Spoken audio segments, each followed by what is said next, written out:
Sumakay na nga ho pala kami ng sasakyan at umalis na kami ng Sky Ranch sa Tagaytay at dumaan nga pala kami ng Nubali.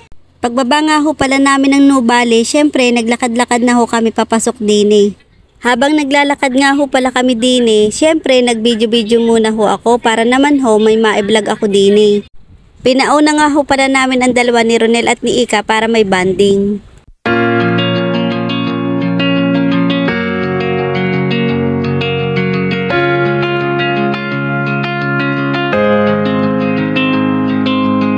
Nagpasok nga din ho pala kami din sa loob ng mall. Habang naglalakad nga ho pala kaming apat din, edi tamang harutan at kulitan.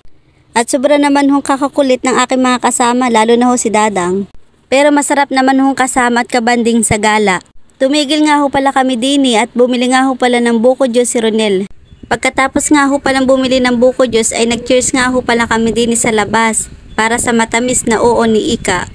Pagkatapos nga ho pala namin din mag-cheers, naghiwalay na nga ho pala kami din sa dalawa ni Ronel at ni Ika para naman ho may bonding time silang dalawa. Tapos ako naman ho din ay di yan, pinagtripan na naman ho ni Dadang, umikot daw ho ako din para naman ho may pamblog ako. Ipapas forward ko na nga ho pala yan para hindi kayo mainip sa panonood. Panonood talaga.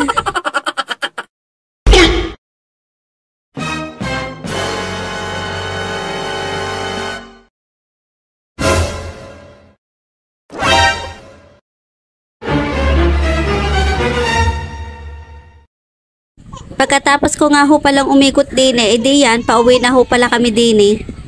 Ito na nga pala yung moment nyong iniintay, ang pagbibigay ng surprise kay Ika.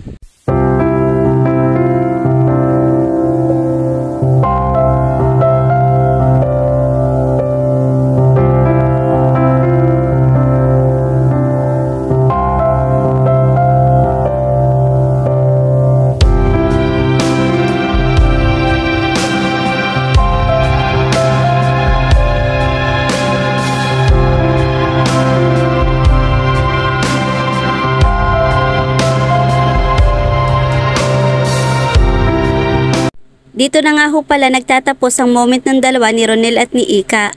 Hanggang dito na lang ho yung aking video. Salamat ho sa inyong panonood. Bye!